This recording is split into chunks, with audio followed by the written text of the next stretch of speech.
Ako po, nakakahiya itong ginawa at sinapit ni Sara Duterte. Mantakin niyo ho, nahuli na nambubudol tungkol dito sa pera.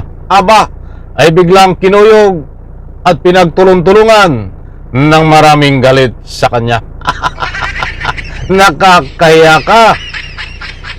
Alright, welcome back to my YouTube channel. I'm Andy's Vlog. Mga kaibigan, kanina lang ho, mainit-init pa itong balita na ito. Ay mismo, itong si Sara Duterte ang nahuli ho na nambubudol na naman sa bagay ho. Hindi na ho tayo nagtaka. Hindi po ito ang una at huling ginawa niya.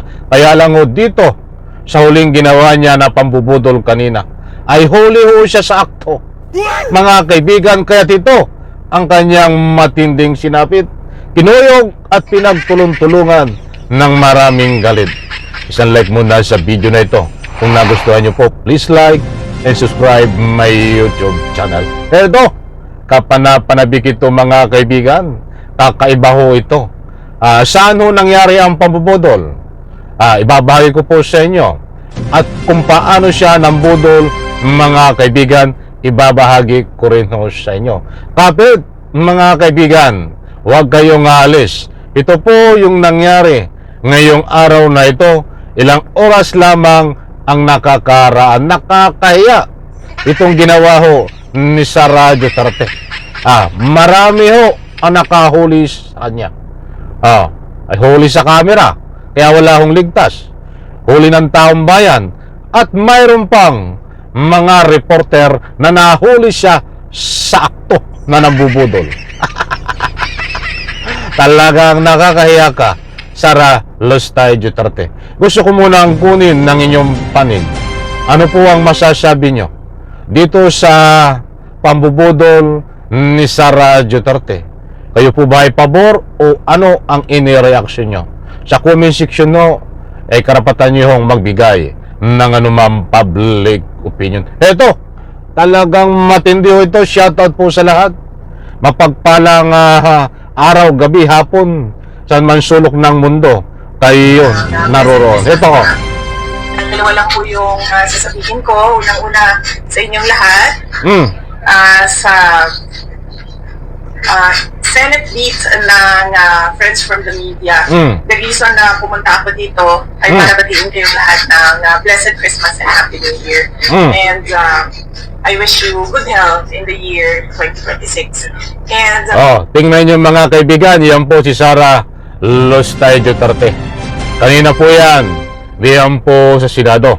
Huwag po kayong aalis, importanteng mahalaga na mapanood at mapakinggan. Sa bandang gitna ho ng ating tinatalakay, ay ibabahagi ko po sa inyo ang katibayan resibo na ito ay nahuli sa akto by camera pa na nambubudol tungkol ho pagdating sa pera.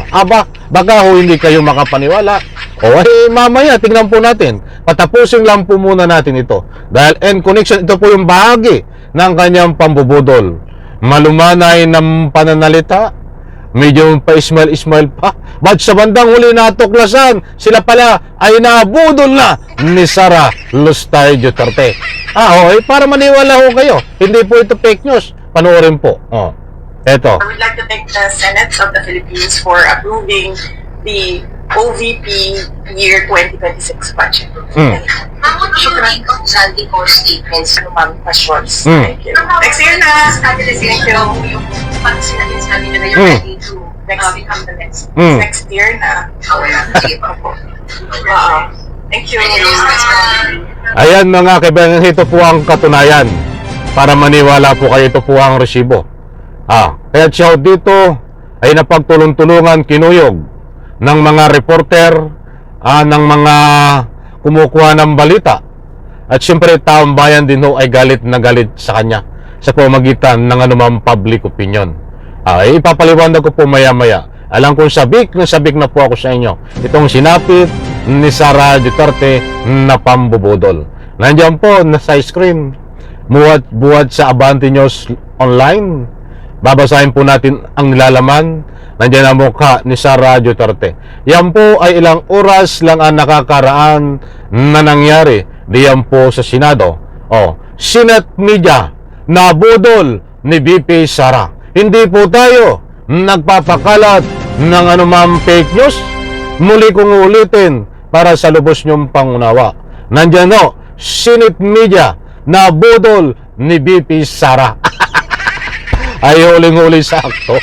Ay media pa naman ang abubudulin mo. May mga camera yan. Kahit maliwanag ko dito na nahuli sakto by camera na itong si VP Sara, kung tawagin ay VP, ay nambudol ho. Ito, tila nabudol ni Vice President Sara Duterte ang Senate media dahil sa inaakalang may malaking sasabihin sa isinasagawang press conference. Nagulat ang Senate media na binati lamang ng Merry Christmas sabay paalam ng Vice Presidente. Ay yari kayo! Tinakbuhan kayo ni Sara Lustay Duterte. Dahil mga kaibigan, in connection po dito, magkatapos yung ma-approve ang budget, ang pera na kulang-kulang 1,800 something milyon na pera ng taong bayan yan sa pamamagitan ng tax, ay na-approve po ang budget ni Sara Lustay Duterte diyan po sa Senado kanina, sabay takbo mga kaibigan, at biglang lumabas ang balita na ho ito, Senate media na budol ni VP Sara ayon po sa Abante News Online. Alam ko mga kaibigan, nakuha nyo ang gusto kong ipunto at nakuha ko rin ang gustong ipahiwatig ng balita na ito. Naniniwala po ba kayo na talagang nambudol itong si Sara Lustay Duterte? Hindi po tayo nagpapakalat ng anumang fake news.